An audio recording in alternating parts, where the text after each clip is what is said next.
Nah, jadi itu untuk soal nomor 2 ini diketahui data hasil pengukuran pada suatu lokasi dengan menggunakan alat waterpass. Nah, di kolom pertama tabel ini udah diketahui ada titik A, terus ada titik 1, titik 2, titik 3, 4, sama titik B. Nah, ini tuh tabel gini tuh berarti itu dia menggunakan metode sifat datar memanjang waktu pengukurannya. Jadi itu kalau sifat datar memanjang tuh waktu praktikum alat waterpass-nya itu tuh ditempatin di antara titik A sama titik 1. Nah,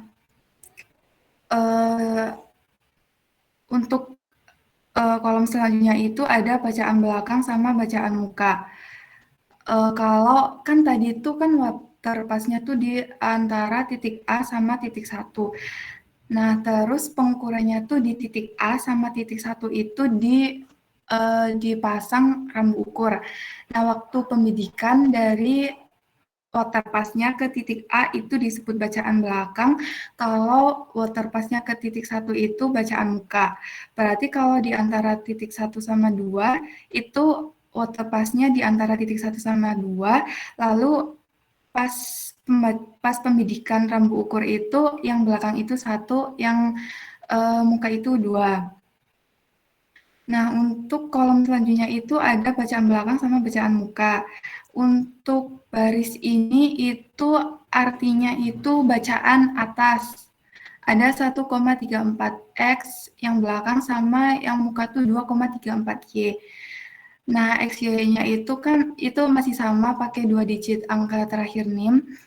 Tapi mau mengingetin kemarin yang tugas 1 tuh beberapa dari kalian tuh masih kurang teliti saat memasukkan XY-nya. Jadi itu kalau misal XY-nya salah tuh otomatis tuh ke bawahnya salah. Jadi untuk tugas selanjutnya tuh lebih teliti ya. Lalu ada yang selanjutnya ini yang tengah itu berarti bacaan tengah. Ada 1,23 X sama 2,19 Y yang muka. Nah, untuk yang bawahnya itu namanya bacaan bawah. Bacaan bawah. Lalu untuk yang di baris selanjutnya juga sama, ini berarti bacaan atas, ini bacaan tengah, ini bacaan belakang. Nah, untuk selanjutnya itu kita disuruh mencari koreksi pada bacaan belakang sama bacaan muka. Nah, nanti itu kan kalau misal pengukuran dengan waterpass tuh rambu ukurnya tuh akan kayak gini. Jadi itu yang garis tengah ini namanya bacaan tengah, yang atas tuh bacaan atas, yang bawah tuh ya bacaan bawah. Terus waktu koreksi untuk memeriksa apakah pembacaan rambu ukur kita udah benar di lapangan itu pakai rumus 2 kali bacaan tengah itu sama dengan bacaan atas ditambah bacaan bawah. Kalau udah sama, baca 2 kali BT sama dengan BA tambah BB ini berarti hasil pembacaan rambu ukur kalian tuh udah benar.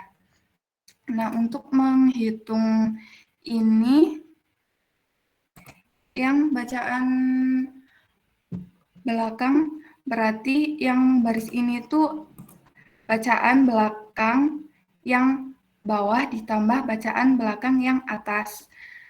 Terus yang bawahnya itu 2 dikali bacaan tengah. Nah, ini tuh sendiri-sendiri, belakang sendiri, muka sendiri. Nah, ini kan udah sama ya koreksinya. Lalu yang muka juga sama, berarti ini berarti dari bacaan bawah muka ditambah bacaan atas muka. Yang ini berarti 2 dikali bacaan tengah. Untuk titik selanjutnya juga sama, berarti ini bacaan belakang bawah ditambah bacaan belakang atas. Yang bawahnya berarti 2 kali bacaan tengah. Terus yang sebelahnya juga sama, berarti ini bacaan belakang bawah, bacaan muka bawah ditambah bacaan muka atas. Yang bawahnya berarti 2 dikali bacaan tengah di muka. Nah, untuk yang ke bawahnya juga konsepnya sama seperti yang di titik A sama di titik 1. Lalu soalnya tuh disuruh mencari jarak. Nah, untuk jarak, kan tadi tuh kan water pass-nya tuh di antara titik A sama titik 1. Berarti untuk mencari jarak tuh rumusnya jarak ke belakang ditambah jarak ke muka. Nah, untuk mencari jarak ke belakang itu rumusnya bacaan atas belakang dikurangi bacaan bawah belakang dikali 100. Itu untuk DB. Nah, untuk DM atau jarak ke muka itu rumusnya bacaan atas muka dikurangi bacaan bawah muka dikali 100. Nah, ini D berarti tinggal ditambah DB sama DM, ketemu D. Lalu untuk yang titik 1 juga sama, ini DB-nya berarti bacaan atas belakang dikurangi bacaan bawah belakang dikali 100.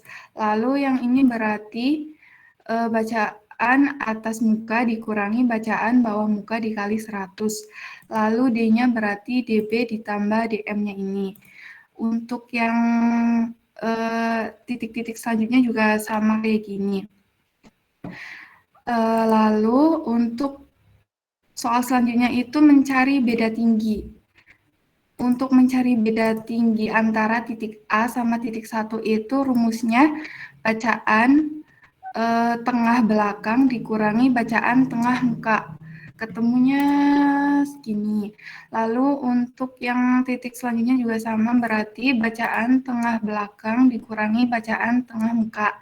Yang ini juga sama, bacaan tengah belakang dikurangi bacaan tengah muka.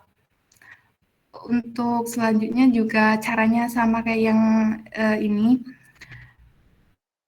Lalu ada kita disuruh mencari tinggi titik. Jadi itu kan di soal udah diketahui tinggi titik di titik A. Ada 34X, Y28. Untuk mencari tinggi titik di titik selanjutnya, di titik 1, 2, 3, 4, sama di titik B itu, berarti rumusnya jadi tinggi titik di A ditambah dengan beda tinggi yang udah kita dapat tadi. Lalu untuk mencari tinggi titik di titik 2 itu berarti sama, berarti titik 1, tinggi titik 1 ditambah sama beda tingginya. Lalu tinggi titik yang di titik 3 juga sama, berarti tinggi titik 2 ditambah sama koreksinya. Selanjutnya juga sama. Mungkin itu untuk pembahasan soal nomor 2.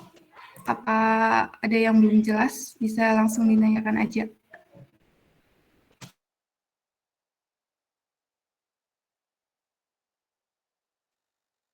Mbak, izin bertanya. Iya, silakan. Buat yang nomor 2, nyari beda tinggi tadi gimana ya, Mbak? Kurang paham. Oh, oke. Bentar, izin share screen dulu.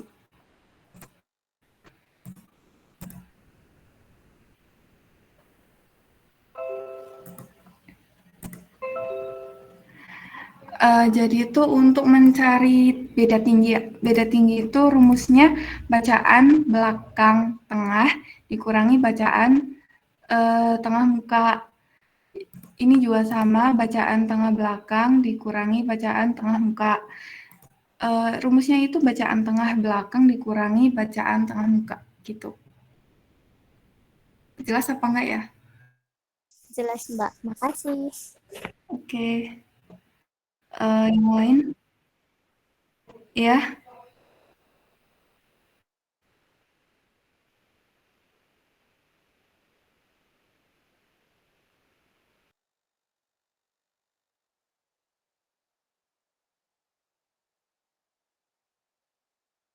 Yang terakhir itu tinggi titik atau elevasi.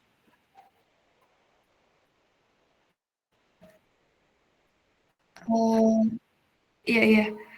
Untuk mencari tinggi titik tuh rumusnya kan ini tinggi titik A ini udah diketahui di soal 34X, Y28. Nah, untuk mencari tinggi titik selanjutnya itu berarti itu rumusnya tinggi titik di A ditambah sama beda tinggi. Kalau untuk di titik 2 berarti tinggi titik di titik 1 ditambah sama beda tinggi antara titik 1 sama 2. Kalau yang tinggi titik 3 berarti tinggi titik di titik 2 ditambah sama beda tinggi. Gitu. Ini juga sama rumusnya.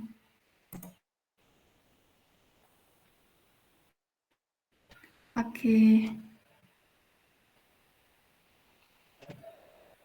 Ada yang mau tanya lagi kah?